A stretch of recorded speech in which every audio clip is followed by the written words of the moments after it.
Sermón sobre la virtud verdadera y la falsa. Santo cura de Ars. Por sus frutos los conoceréis. Jesucristo no podía darnos señales más claras y seguras para conocer a los buenos cristianos y distinguirlos de los malos, que indicándonos la manera de conocerlos, a saber juzgarlos por sus obras y no por sus palabras. El árbol bueno, nos dice, no puede llevar frutos malos, así como un árbol malo no los puede llevar buenos. Un cristiano que solo tenga una falsa devoción, una virtud afectada y meramente exterior, a pesar de todas sus precauciones para disfrazarse, no habrá de tardar en dar a conocer los desórdenes de su corazón, ya por las palabras, ya por las obras. Nada más común que esa virtud aparente que conocemos con el nombre de hipocresía, pero lo más deplorable es que casi nadie quiere reconocerla. Tendremos que dejar a esos infelices en un estado tan deplorable que los precipite irremisiblemente al infierno. No, intentemos a lo menos hacer que se den cuenta en alguna manera de su situación. Pero, Dios mío, ¿quién querrá reconocerse culpable? ¡Ay, casi nadie! ¿Servirá, pues, este sermón para confirmarlos más y más en su ceguera? A pesar de todo, quiero hablaros cuál si mis palabras os hubiesen de aprovechar, para daros a conocer el infeliz estado de esos pobres cristianos que tal vez se condenan haciendo el bien por no acertar en la manera de hacerlo. Voy a mostraros, primero, cuáles son las condiciones de la verdadera virtud. Segundo, cuáles son los defectos de las virtudes aparentes. Escuchad con atención esta plática, ya que ella puede serviros mucho en todo lo que hagáis para servir a Dios. Si me preguntáis, ¿por qué hay tan pocos cristianos que obren con la intención exclusiva de agradar a Dios? Ved la razón de ello. Es porque la mayor parte de los cristianos se hallan sumidos en la más espantosa ignorancia, lo cual hace que todo su obrar sea meramente humano. De manera que, si comparecéis sus intenciones con la de los paganos, ninguna diferencia encontrarías. Dios mío, cuántas buenas obras se pierden para el cielo. Otros, que ya cuentan con mayores luces, no buscan más que la estima de los hombres, procurando disfrazar todo lo posible su estado espiritual. Su exterior parece excelente al paso que su interior está lleno de inmundicia y de doblez. En el día del juicio veremos cómo la religión de la mayor parte de los cristianos no fue más que una religión de capricho o de rutina, es decir, dominada por la humana inclinación, y que fueron muy pocos los que en sus actos buscaron únicamente a Dios. Ante todo, hemos de advertir que un cristiano que quiera trabajar con sinceridad para su salvación no debe contentarse con practicar buenas obras, debe saber además por qué las hace y la manera de practicarlas. En segundo lugar, hay que tener presente que no basta parecer virtuoso a los ojos del mundo, sino que debemos tener la virtud en el corazón. Si me preguntáis ahora, ¿cómo podremos conocer la verdadera virtud? ¿Cómo estaremos ciertos de que ella nos habrá de llevar al cielo? Aquí vais a verlo. Atended bien, grabad en vuestros corazones estas enseñanzas, para que así podáis conocer el mérito y la bondad de cada una de vuestras acciones. Para que una obra sea agradable a Dios, debe reunir 3 condiciones. La primera, que sea interior y perfecta. La segunda, debe ser humilde y sin atender a la propia estimación. La tercera, debe ser constante y perseverante. Si en todos vuestros actos halláis estas 3 condiciones, tened la seguridad de que trabajáis para el cielo. 1. Hemos dicho que debe ser interior, no basta con que parezca al exterior, es preciso que radique en el corazón y que únicamente la caridad sea su principio y su alma, pues nos dice San Gregorio que todo cuanto pide Dios de nosotros ha de tener por fundamento el amor que le debemos. Nuestro exterior, pues, no debe ser más que un instrumento para manifestar lo que pasa en nuestro interior. Así pues, siempre que nuestros actos no reconocen por origen un movimiento del corazón, obramos hipócritamente a los ojos de Dios. Al mismo tiempo, decimos que la virtud es ser perfecta, o sea, que no hay bastante con aficionarnos a la práctica de algunas virtudes, porque se avienen con nuestras inclinaciones. Debemos practicarlas todas, es decir, todas las compatibles con nuestro estado. Nos dice San Pablo que, para nuestra santificación, debemos hacer abundante provisión de toda clase de buenas obras. Según esto, veremos que hay muchas personas que se engañan en la práctica del bien y van derechos al infierno. Son muchos los que ponen toda su confianza en alguna virtud, la cual practican porque su inclinación los lleva a ello. Por ejemplo, una madre vivirá muy confiada porque reparte algunas limosnas, practica con asiduidad sus oraciones, frecuenta los sacramentos y hasta lee libros piadosos. Pero ella misma ve sin inquietarse cómo sus hijos van dejando las prácticas de piedad y se apartan de los sacramentos. Sus hijos no cumplen con la Pascua, mas su madre les permite concurrir a veces a lugares de placer, a bailes, a bodas, a reuniones mundanas. Le gusta que sus hijas figuren en sociedad, pues cree que, si no frecuentan esos sitios mundanos, pasarán inadvertidas y no tendrán ocasión de colocarse ventajosamente. No hay duda que así pasarían más inadvertidas, pero para los libertinos no tendría ocasión de establecerse con aquellos que después las van a maltratar cual viles esclavas. Mas lo que preocupa a esa madre es verlas bien acomodadas, verlas en compañía de jóvenes de posición, y con esto y algunas oraciones y buenas obras que practica, la infeliz se figura andar por el camino del cielo. Pobre madre, sois una ciega, una hipócrita, no poseéis más que una apariencia de virtud. Andáis confiada porque practicáis la visita al Santísimo Sacramento.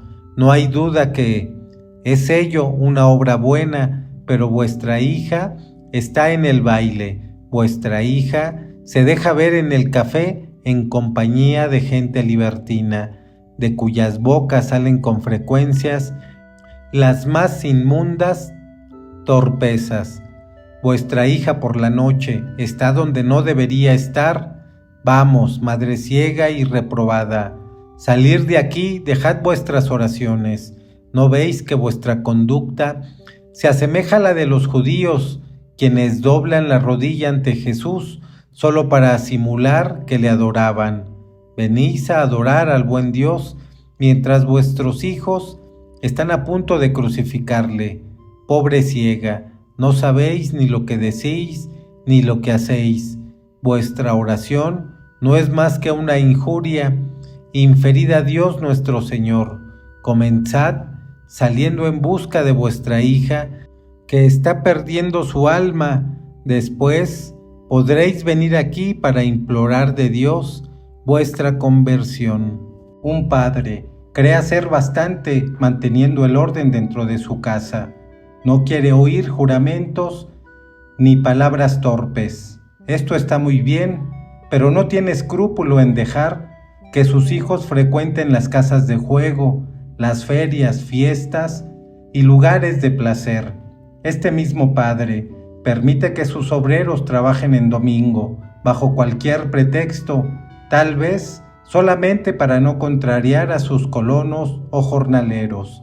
Sin embargo, le veréis en el templo, adorando al Señor con gran devoción, sin distraerse, tal vez postrado humildemente ante la divina presencia. Dime, amigo, ¿con qué ojos piensas mirará Dios a tales personas? Vamos, hijo mío, ¿estás ciego? Vete a instruirte acerca de tus deberes y después podrás venir a ofrecer a Dios tus oraciones. ¿No ves cómo tu papel es semejante al de Pilato, que reconocía a Jesús y con todo le condenó?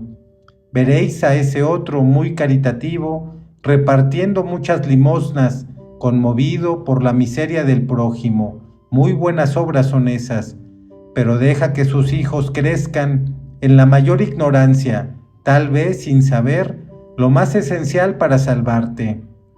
Vamos, amigo mío, sois un ciego, vuestra limosna y vuestra conmiseración os llevan a grandes pasos al infierno. El de más allá posee las mejores cualidades, está dispuesto a servir a todo el mundo, pero no puede sufrir ni a su mujer ni a sus hijos, a quien llena de injurias y tal vez de malos tratos. Vamos, amigo, nada vale vuestra religión. Otro se cree muy bueno porque no blasfema, ni roba, ni se deja dominar por la impureza, pero no se inquieta, ni hace el más mínimo esfuerzo por corregir a aquellos pensamientos de odio, de venganza, de envidia, de celos, que le asaltan todos los días. Vuestra religión, amigo mío, no puede dejar de perderos. Veremos a otros, aficionados a toda suerte de prácticas de piedad, los cuales se hacen grande escrúpulo de omitir ciertas oraciones que acostumbraban rezar. Se creerán perdidos si no pueden comulgar en determinados días en que tienen costumbre de hacerlo, pero los tales se impacientarán, murmurarán a la menor contrariedad. Una palabra que no habrá sido de su gusto les hará sentir aversión por el que la pronunció. Miran a su prójimo con malos ojos, no le guardan las consideraciones debidas. Siempre se creen injustamente tratados por sus vecinos. Vamos, pobres hipócritas, id a convertiros. Después podréis recurrir a los sacramentos, ya que en vuestro estado, sin daros cuenta, no hacéis más que profanarlos con vuestra mal entendida devoción. Muy laudable es que un padre reprenda a sus hijos cuando ofenden a Dios, pero será digno de alabanza el que no enmiende en sí mismo los defectos de que reprende a sus hijos. No, indudablemente ese padre tiene una religión falsa, la cual le mantiene en la más miserable ceguera. Digno de alabanza es el dueño que reprende los vicios de sus criados, pero podremos alabarle cuando le oímos a él mismo jurar y blasfemar, porque las cosas no le salen como quisiera. No, este es un hombre que nunca ha conocido la religión ni los deberes que ella impone. Veremos a otro, con gesto de varón prudente e instruido, reprender los defectos que nota en su vecino, pero ¿qué vamos a pensar de él al verle cargado de otros tantos o muchos más? ¿Cómo se explica tal comportamiento? Nos dice San Agustín, si no es por ser él un hipócrita que no conoce la religión. Vamos, amigo, eres un fariseo, tus virtudes son falsas virtudes, todo cuanto haces y que a ti parece bueno no sirve más que para engañarte. A ese joven le veremos asistir asiduamente a los oficios y hasta frecuentar los sacramentos. Pero ¿no le vemos también concurriendo a las tabernas y a casas de juego? Aquella joven no faltará de cuando en cuando a la sagrada mesa, pero tampoco faltará en los salones de baile y en las reuniones donde jamás debería entrar un cristiano. Anda, pobre hipócrita, Anda, fantasma de cristiano, día vendrá en que verás que solo has trabajado para tu perdición. El cristiano que desea de veras salvarse no se contenta con guardar un solo mandamiento o con cumplir un determinado número de obligaciones, sino que observa fielmente todos los mandamientos de la ley de Dios y cumple además con todas las obligaciones de su estado. Hemos dicho, en segundo lugar, que nuestra virtud debe ser humilde sin mirar a la propia estimación. Nos recomienda Jesucristo que nuestras obras nunca sean hechas con intención de buscar la alabanza de los hombres. Si queremos se nos recompense por ellas, hemos de ocultar en todo lo posible el bien que Dios ha puesto en nosotros, para evitar que el demonio del orgullo nos arrebate todo el mérito de nuestras buenas obras. Mas pensaréis tal vez vosotros, cuando obramos bien, lo hacemos por Dios y no por el mundo. No sé, amigo mío, muchos se engañan en este punto. Creo que no habría de ser difícil mostraros cómo vuestra religión está más en lo exterior que en lo íntimo de vuestra alma.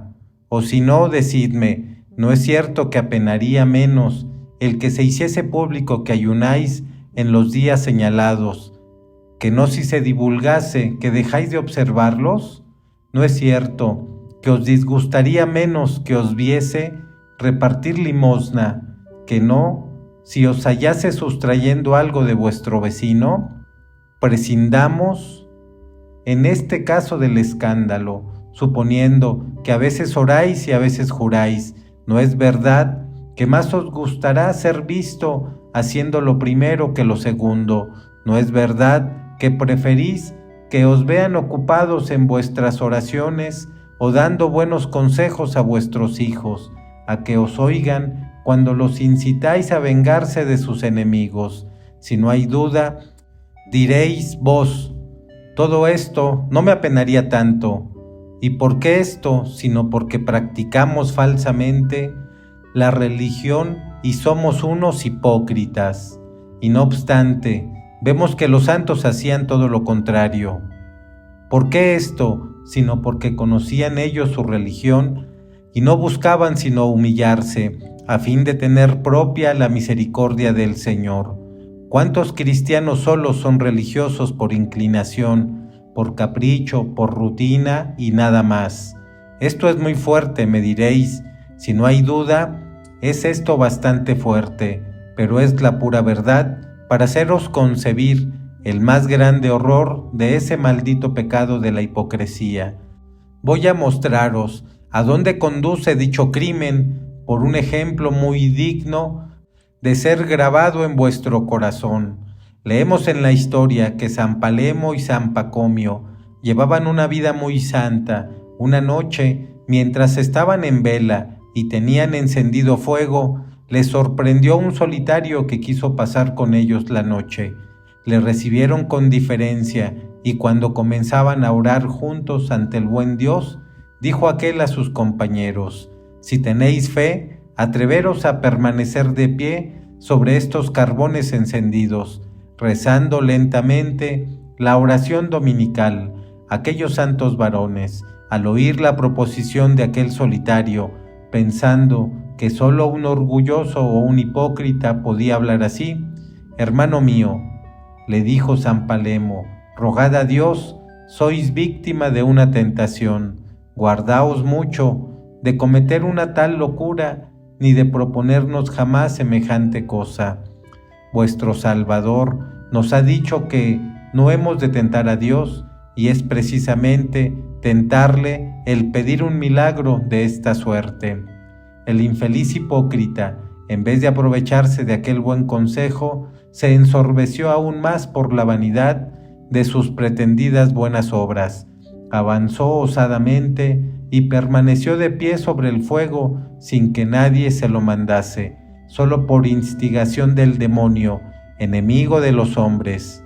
Dios, a quien el orgullo había expulsado de aquel corazón por un secreto y espantoso juicio, permitió al demonio que librase a su víctima de los efectos del fuego, lo cual acabó de exaltar su ceguera creyéndose ya perfecto y un gran santo.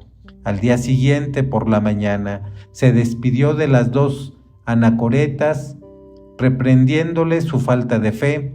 Ya habéis visto de lo que es capaz aquel que tiene fe. Pero pasado algún tiempo, viendo el demonio que aquel infeliz era ya suyo, y temiendo perderle, quiso asegurarse de su víctima y poner el sello a su reprobación. Tomó la figura de una mujer realmente vestida, llamó a la puerta de la celda de aquel solitario, diciéndole que se hallaba perseguida por sus acreedores, que temía un atropello por no tener con qué pagar. Así es que, conociendo el carácter caritativo del solitario, a él recurría. «Os suplico», dijo ella, «que me admitáis en vuestra celda para librarme así del peligro». Aquel infeliz, después de haber abandonado a Dios y de haberse dejado arrancar por el demonio los ojos del alma, no acertó a ver el peligro que corría. Así pues, la admitió en su celda. Poco después se sintió fuertemente tentado contra la santa virtud de la pureza y admitió los pensamientos que el demonio le sugerían. Se fue acercando a aquella pretendida mujer que era el demonio y llegó hasta a tocarla. Entonces el demonio se arrojó sobre el solitario, cogióle y le arrastró un buen trecho por el camino, golpeándole y maltratándole en tal forma que su cuerpo quedó enteramente molido. Déjole el demonio teniendo en tierra, donde quedó sin sentido por mucho tiempo. Pasados algunos días, algo repuesto ya del percance, arrepentido de la culpa, fue otra vez a visitar a aquellos dos solitarios para comunicarles lo que le había acontecido. Después de haberles narrado el caso con lágrimas en los ojos, les dijo: «Padres míos, debo confesar que todo ello me aconteció solamente por mi culpa. Yo solo fui la causa de mi perdición, pues no era más que un orgulloso, un hipócrita, que pretendía pasar por más bueno que lo que realmente era. Os ruego encarecidamente me socorráis con el auxilio de vuestras oraciones, pues temo que si el demonio vuelve a cogerme, me hace trizas». ¿Cuántas personas, a pesar de practicar muchas obras buenas, se pierden por no conocer como debieran su religión? Algunos se entregarán a la oración y hasta frecuentarán los sacramentos, pero al mismo tiempo conservarán siempre los mismos vicios y acabarán por familiarizarse con Dios y con el pecado. ¡Ay! ¡Cuán grande es el número de esos infelices! Mirad a aquel que parece ser un buen cristiano, hacedle observar que con su proceder está perjudicando a alguien, hacedle notar sus defectos, convencedle de alguna injusticia consentida, quizás en lo íntimo de su corazón. Pronto le veréis montar en cólera y aborreceros. El odio y el enojo se apoderarán de él. Mirad a otro. ¿Por qué no le juzgáis? Digno de acercarse a la sagrada mesa, os contestará enojado y concentrará contra vos su odio, cual si hubieses sido causa de que le sobreviniera algún mal. Otros, en cuanto le sacase alguna pena o contrariedad, enseguida abandonan los sacramentos y las funciones piadosas. Cuando un feligrés tiene alguna cuestión con su párroco, enseguida germina el odio en su corazón, sin considerar que lo que le habrá advertido su pastor iba encaminado al bien de su alma. Desde aquel momento solo hablará mal del párroco, se complacerá oyendo murmurar de él y echará a mala parte todo cuanto del sacerdote se diga. ¿De dónde proviene esto? Es porque aquella persona posee solo una falsa devoción y nada más. En otra ocasión será uno a quien habréis negado la absolución o la sagrada comunión. Miradle, cómo se revuelve contra su confesor, a quien tratará peor que a un demonio, y no obstante, de ordinario le veréis servir a Dios con fervor y os hablará de las cosas santas cual un ángel en cuerpo humano. ¿Por qué tanta inconstancia? Porque es un hipócrita, que no se conoce ni se conocerá tal vez nunca, y con todo no quiere ser tenido por tal. A otros veréis que, bajo el pretexto de que tienen alguna apariencia de virtud, si uno se encomienda en sus oraciones para obtener alguna gracia, en cuanto habrán hecho algunas oraciones, enseguida os preguntarán si se han conseguido lo que pidieron. Si sus oraciones no fueron oídas, las redoblan con más ahínco. Llegan a creerse capaces de obrar milagros, pero si no se alcanzó lo que pedían, los veréis desanimados, llegando a perder toda afición a orar. Anda, ciego infeliz, jamás te conociste, no eres más que un hipócrita. A otro oiréis hablar de Dios con gran dolor. Si aplaudís su celo, llegará a derramar lágrimas, pero si le decís algo que no sea de su gusto, enseguida levantará la cabeza, mas, no atreviéndose a mostrarse tal cual es, os guardará un odio perdurable en su corazón. Porque esto, sino porque su religión es sólo de capricho y está supeditada a sus inclinaciones, engañáis al mundo y os engañáis a vosotros mismos, pero a Dios no lo engañáis, y Él os hará ver un día cómo solo fuiste un hipócrita. ¿Queréis saber lo que es una falsa virtud? Aquí tienes un ejemplo. Leemos en la historia que un solitario se fue a encontrar a San Serapio para encomendarse en sus oraciones. San Serapio le dijo que rogase por él, pero el otro le respondió con palabras que revelan la mayor humildad, que no merecía tanta dicha, pues era un gran pecador. El santo le dijo entonces que se sentase a su lado, mas él contestó que era indigno de ello. Al llegar a este punto, el santo, para conocer si aquel solitario era tal como quería aparentar, le dijo: «Creo, amigo mío, que harías mejor permaneciendo en vuestra soledad que no vagando por el desierto cual hacéis». Estas palabras le encolerizaron en gran manera. «Amigo mío», repuso el santo, «acabáis de decirme que sois un gran pecador, hasta el punto que os considerabais indigno de sentaros a mi lado. Y ahora, ¿por qué os dirijo unas palabras llenas de caridad? Dais ya rienda suelta a vuestra cólera. Vamos, amigo mío, no poseéis más que una falsa virtud, o mejor, no poseéis ninguna». ¿Cuántos cristianos hay semejantes a este infeliz? Por sus palabras parecen santos, pero a la menor expresión que no sea de su gusto, los vemos ya fuera de sí, poniendo al descubierto la miseria de su alma. Si por una parte vemos cuán grande sea este pecado, por otra vemos también cómo Dios lo castiga con mucho rigor, según voy a mostraros ahora con un ejemplo. Leamos la Sagrada Escritura, que el rey Jeroboam envió a su mujer al encuentro del profeta Abdías, a fin de consultarle acerca de la enfermedad de su hijo. Para ello, hizo que su mujer se disfrazase y presentase toda la apariencia de una persona de gran piedad. Usó de este artificio por temor de que el pueblo no se diese cuenta de que consultaba al profeta del verdadero Dios y le echase en cara la falta de confianza en sus ídolos. Mas sí podemos engañar a los hombres, no podemos engañar a Dios. Cuando aquella mujer entró en la morada del profeta sin que él la viese, le dijo en alta voz: «Mujer de Jeroboam, ¿por qué finges ser otra de la que eres?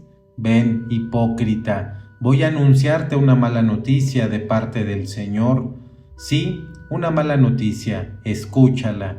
El Señor me ha ordenado decirte que vas a precipitar sobre la casa de Jeroboam toda suerte de males. Hará que perezcan hasta los animales, Los de la casa que mueran en el campo serán comidos de los pájaros, y los que mueran en la ciudad serán comidos de los perros.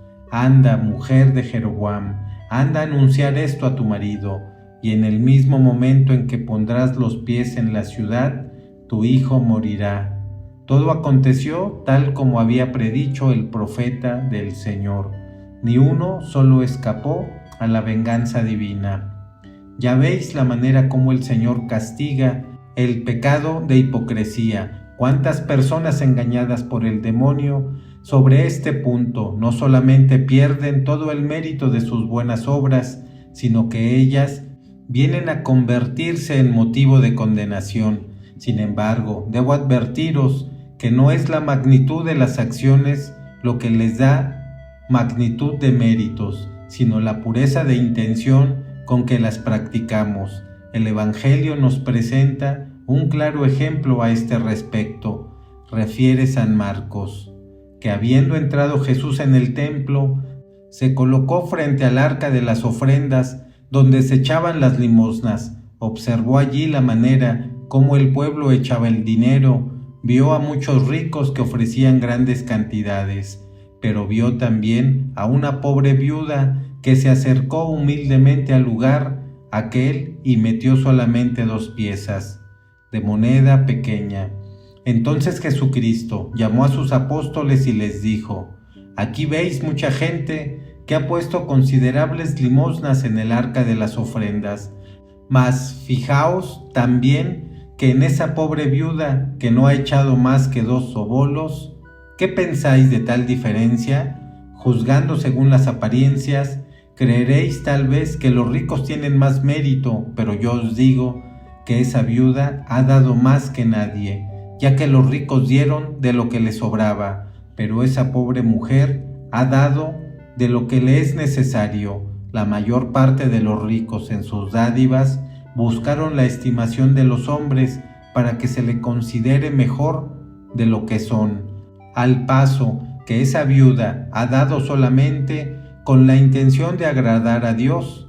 Ejemplo admirable que nos enseña con qué pureza de intención y con qué humildad hemos de realizar nuestras obras, si queremos que sean merecedoras de recompensa. Cierto que Dios no nos prohíbe ejecutar nuestros actos delante de los hombres, pero quiere también que en los motivos de nuestras acciones para nada entre el mundo y que solo a Él sean consagradas. Por otra parte, ¿por qué quisiéramos parecer mejor de lo que somos, sacando al exterior una bondad que no poseemos realmente? Porque nos gusta ver alabado lo que hacemos. Estamos celosos de esta forma del orgullo y nos sacrificamos para procurárnosla, es decir, sacrificamos nuestro Dios, nuestra alma, nuestra eterna felicidad. Dios mío, cuánta ceguera, maldito pecado de hipocresía, cuántas almas arrastran al infierno con actos que, ejecutados rectamente, las llevarían seguramente al cielo. Ay, son muchos los cristianos que no se conocen ni desean conocerse, siguen sus rutinas, sus costumbres, mas no quieren oír la voz de la razón. Son ciegos y caminan ciegamente. Si un sacerdote intenta hacerles conocer su estado, no lo escuchan, o bien, si aparentan fijar su atención en lo que les dice, después no se preocupan en lo más mínimo de ponerlo en práctica. Este es el más desgraciado y tal vez el más peligroso estado que imaginarse pueda. Hemos dicho que la tercera condición necesaria a la virtud era la perseverancia en el bien.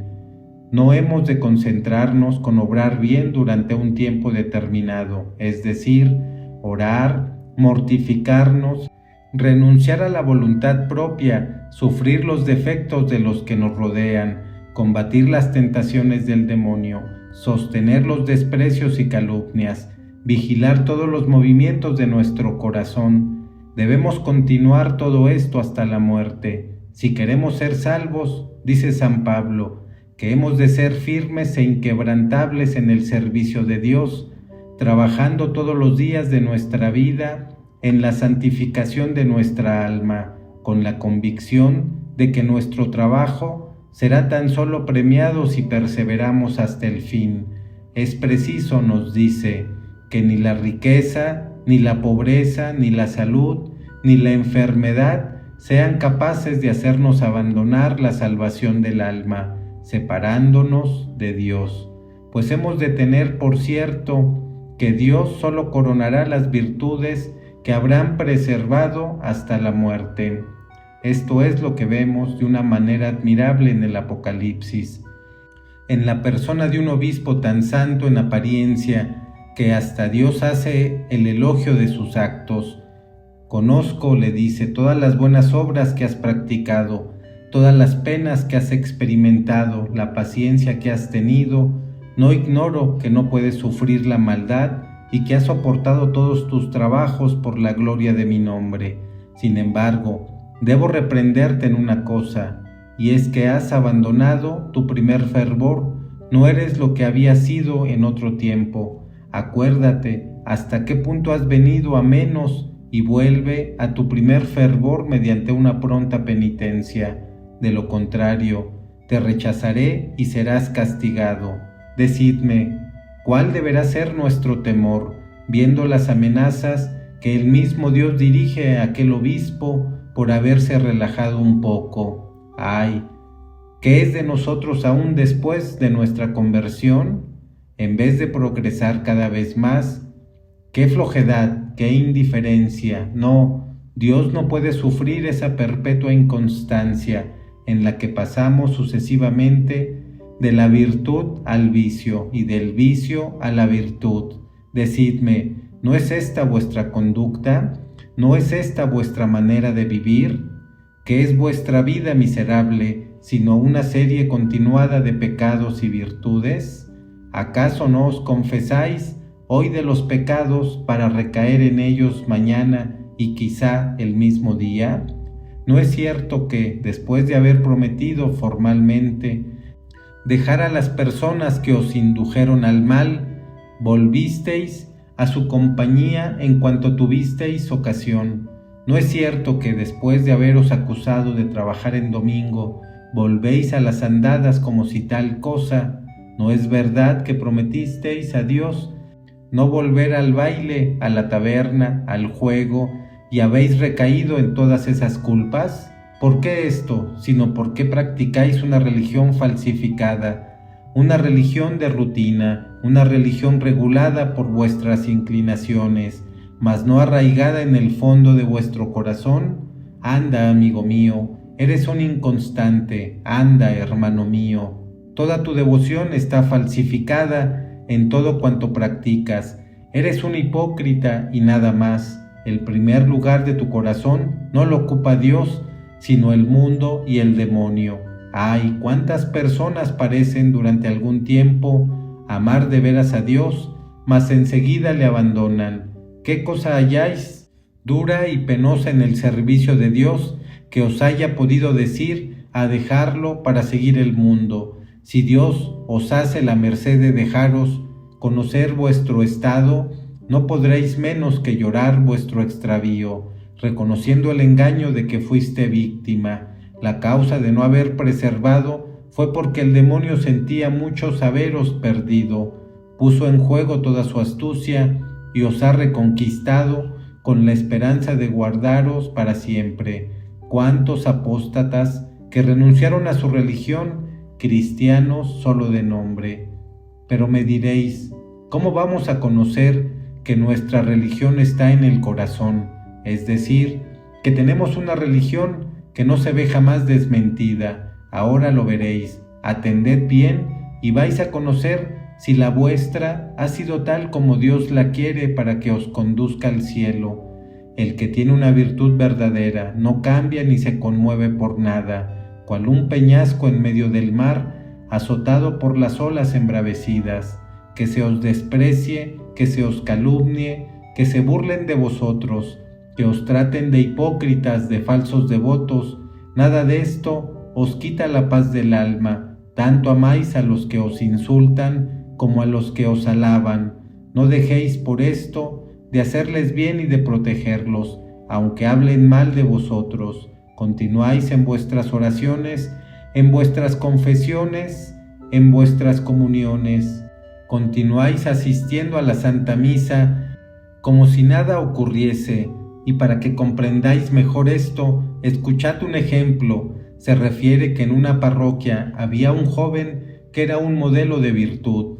Asistía casi todos los días a la Santa Misa y comulgaba con frecuencia. Otro joven, envidioso de la estimación en que era tenido aquel compañero suyo, aprovechando la ocasión en que ambos se hallaban en compañía de un vecino que tenía una tabaquera de oro, el envidioso la sustrajo del bolsillo del vecino y la depositó disimuladamente en el del joven bueno.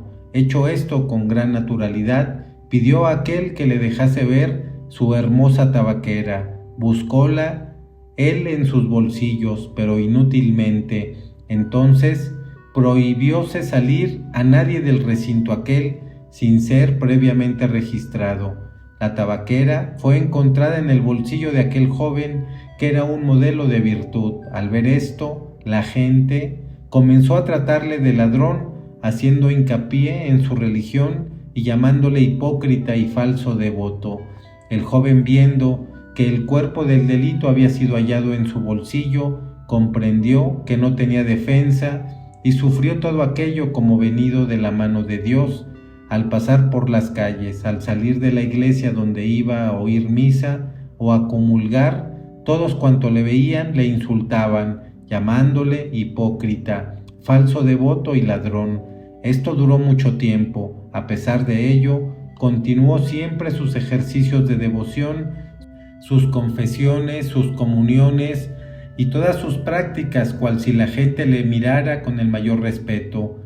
Pasado algunos años, el infeliz que había sido causa de aquello cayó enfermo y entonces confesó delante de cuantos se hallaban presentes haber sido él la causa de todo el mal que del joven se había hablado, ya que aquel era un santo, mas él por envidia, a fin de lograr su descrédito, le había metido aquella tabaquera en el bolsillo.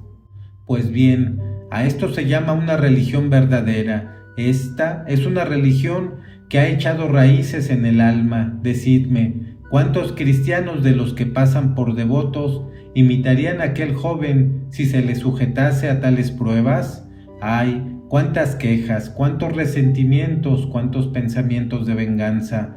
No se detendrían ante la maledicencia ni la calumnia, y aún tal vez algunos acudirían a los tribunales de justicia. En casos tales, el ofendido o víctima se desata contra la religión, la desprecia, habla mal de ella, ya no quiere orar ni oír la Santa Misa, no sabe lo que se hace, procurar hacer girar la conversión sobre su caso y alegar todo cuanto pueda justificarle, y al mismo tiempo acumula en su memoria todo el mal que el ofensor ha obrado en su vida, para contarlo a los demás, porque todo esto, sino porque tenemos una religión de capricho y de rutina, o por mejor decir, porque no somos sino unos hipócritas, dispuestos a servir a Dios solamente cuando todo marcha a nuestro gusto. Ay, todas esas virtudes que vemos brillar en muchos cristianos se asemejan a una flor de primavera, sécanse al primer soplo de viento cálido. Hemos dicho, además de vuestra virtud para ser verdadera, ha de ser constante, es decir, que debemos permanecer fervorosos y unidos a Dios, lo mismo en la hora del desprecio y del sufrimiento, que en la de bienestar y prosperidad. Esto es lo que hicieron todos los santos.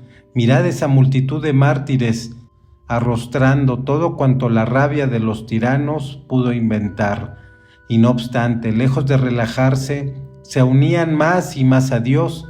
Ni los tormentos ni los desprecios con que se los insultaban lograban hacerles mudar de vivir. Mas tengo para mí que el mejor modelo que a este respecto puedo presentaros es el de santo varón Job, agobiado por las duras pruebas que Dios le enviara. El Señor dijo un día a Satán: ¿De dónde vienes? Vengo, contestó, de dar la vuelta por el mundo. ¿Has visto al buen varón Job? Hombre sin igual en la tierra, por su sencillez y rectitud de corazón. El demonio le contestó: no es difícil que os ame y os sirva fielmente, pues le colmáis con todas suertes de bendiciones. Ponedlo a prueba y veremos si se mantiene fiel. El Señor contestó: te concedo sobre él todo poder, menos el de quitarle la vida. El demonio, lleno de alegría, con la esperanza de inducir a Job a quejarse de su Dios, comenzó destruyéndole todas sus riquezas, que eran inmensas. Ahora veréis lo que hizo el demonio para probarlo, esperando arrancarle alguna blasfemia o a lo menos alguna queja, le causó uno después de otro toda su suerte de contratiempos, de percances y de desgracias, a fin de no darle ocasión ni de respirar. Un día, mientras se hallaba tranquilo en su casa, llegó uno de sus criados lleno de espanto. Señor, le dijo, vengo para anunciaros una gran catástrofe. Todo vuestro ganado de carga y trabajo acaba de caer en manos de unos bandidos, los cuales además han asesinado a todos vuestros servidores. Solamente yo he podido escapar para venir a daros cuenta del percance. Aún no había terminado cuando llegó otro mensajero, más espantado que el primero, y dijo: ¡ay, Señor! Una tempestad horrorosa se ha desencadenado sobre nosotros. El fuego del cielo ha devorado vuestros rebaños y ha abrasado a vuestros pastores. Solo yo he conservado la vida para venir a comunicaros la desgracia.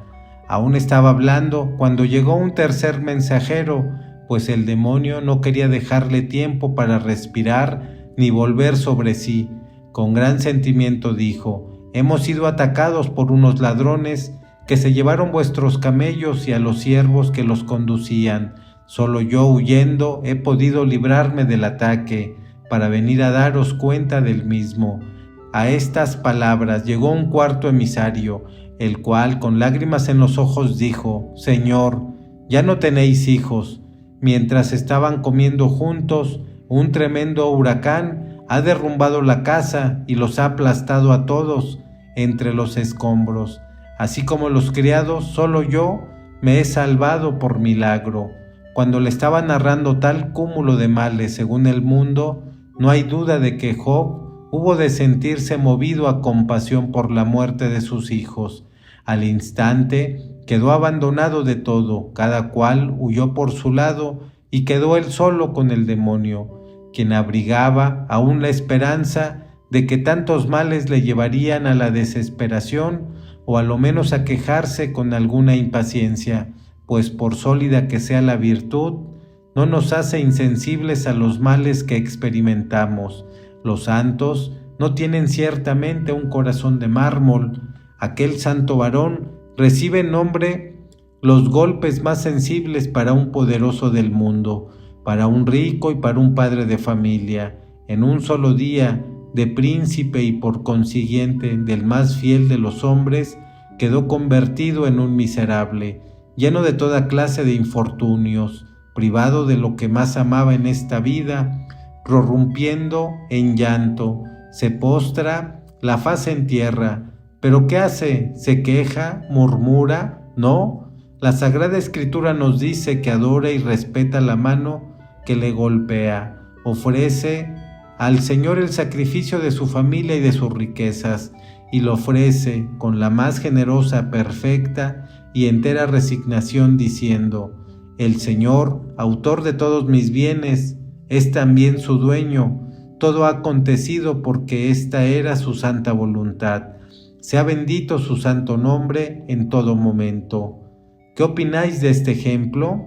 ¿Es esta una virtud sólida, constante y perseverante?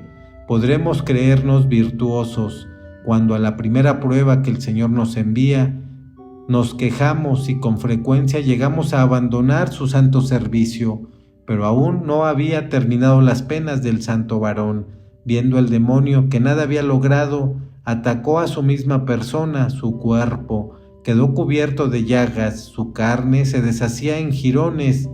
Mirad también a San Eustaquio, cuánta constancia en soportar los sufrimientos que Dios le enviará para ponerlo a prueba.